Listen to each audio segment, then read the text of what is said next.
Video শুরুতেই আপনাদের কাছে মার্জনা চেয়ে নেব, কারণ আমি বীরভূম থেকে ভিডিও করছি আর বীরভূমে এখন প্রচণ্ড পরিমাণে বৃষ্টি চলছে, তো বিভিন্ন রকমের সাউন্ড ইফেক্ট শোনা যাবে, তো সেগুলোর জন্য ক্ষমা প্রার্থী আমি। মোহনবাগান রবিবাসীয় দুপুরে একটা চমক দিয়েছিল কাল, যেটা হচ্ছে তারা তাদের সপ্তম বিদেশিকে সই করিয়েছে। এই সপ্তম বিদেশি সই হওয়ার পর থেকে বিভিন্ন সোশ্যাল মিডিয়ার মাধ্যমে বিভিন্ন গুজব ছড়িয়েছে।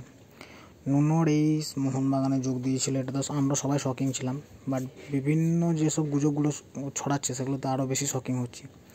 গুজবগুলোর মধ্যে প্রথমেই হচ্ছে যে টম অ্যালরেড ISL থেকে আনরেজিস্টার্ড হয়ে যাবে, সেই জায়গায় নুনো রেইস আসবে। দ্বিতীয় হচ্ছে অনেকের দাবি যে না, গ্রেগ স্টুয়ার্ট আনরেজিস্টার্ড হতে পারে।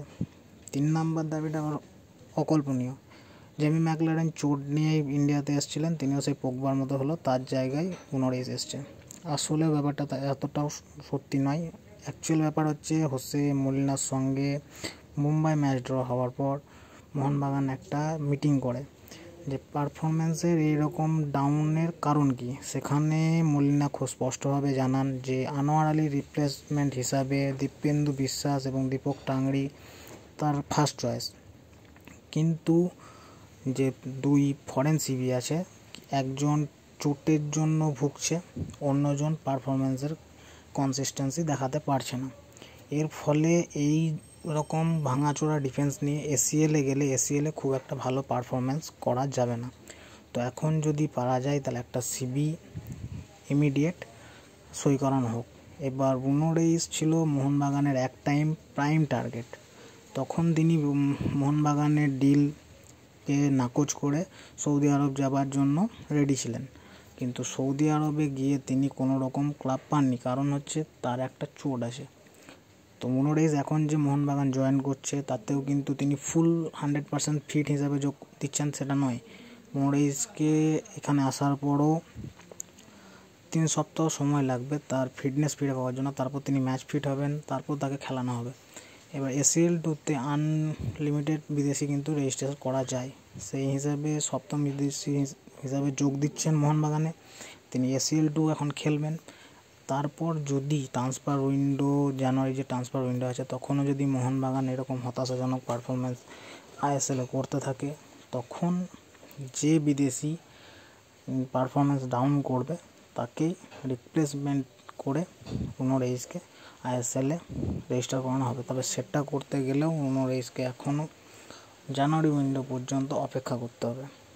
তো নুনো রেইস আসা মানেই একটা জিনিস হয়ে যাওয়া, যেটা হচ্ছে ফরেনারদের মধ্যে একটা সুস্থ লড়াই, মানে সুস্থ মস্তিষ্কের লড়াই পারফরমেন্সের দিক দিয়ে, সেটা কিন্তু চালু হয়ে যাবে।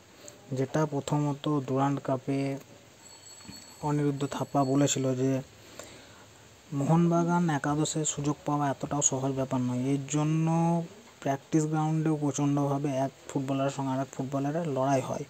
ঠিক সেই রকম 7 নম্বর বিদেশি এসে যাওয়ায় মোহনবাগানের বিদেশিদের মধ্যেও একটা জোর পারফরমেন্সের লড়াই দেখা যাবে, এটাই হচ্ছে মেন বিষয়। আর নুনো রেইস কিন্তু হুট করেই যে নুনো রেইসের ডিলটা হাইজ্যাক হয়ে গিয়েছে এটা নয়। নুনো রেইস প্রথমে মোহনবাগানের টার্গেট ছিল, কিন্তু মাঝখানে নুনো রেইস নিজে ঠিক করে যে তিনি সৌদি আরব যাবে, যার জন্যে তখন মোহনবাগানের অফার রিজেক্ট করেছিল। এই ডিলটা করতে ম্যাকলারেনের ভূমিকা কিছুটা হলেও আছে। আর সবথেকে বড় চাহিদা যা ছিল সেটা হচ্ছে হোসে ফ্রান্সিসকো মলিনা, কারণ তিনি খুব স্পষ্ট করে দিয়েছিলেন যে এই সেন্ট্রাল ব্যাগ নিয়ে ACL-2-তে খুব একটা ভালো কিছু আশা করা যাবে না। তো নুনো রেইস আসাতে সবথেকে বেশি যে প্রবলেমটা হলো সেটা হয়ে গেল যে এরপর যদি মলিনা মোহনবাগানকে সাফল্য এনে দিতে না পারে, তাহলে সর্বপ্রথম চাকরিটা কিন্তু মলিনারই যাবে। আর জানুয়ারি ট্রান্সফার উইন্ডোতে আরও একটা জিনিস কিন্তু হতে পারে, সেটা হচ্ছে প্রীতম কোটালের কিন্তু ঘরে ফিরে আসার সম্ভাবনা প্রবল হয়ে আছে। প্রীতম কোটালের ডিলটা এমবাপ্পের মতনই হয়ে আছে।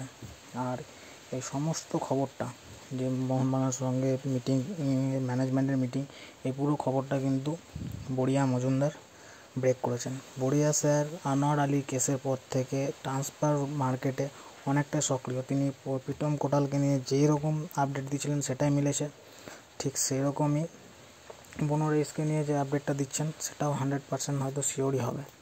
তো মার্কাস মার্গুলার থেকে লাস্টের দিকে ট্রান্সফার উইন্ডোর যে সমস্ত খবর সেগুলো কিন্তু সবথেকে বেশি বেটার দিচ্ছে বড়িয়া মজুমদার। তো এটাই ছিল আজকের ভিডিও। তো যেসব গুজবগুলো উঠছে সেসব গুজবগুলো কান দেবেন না। ভিডিওটা ভালো লাগলে লাইক শেয়ার করে দেবেন, আর চ্যানেল নতুন হলে সাবস্ক্রাইব করবেন। ধন্যবাদ।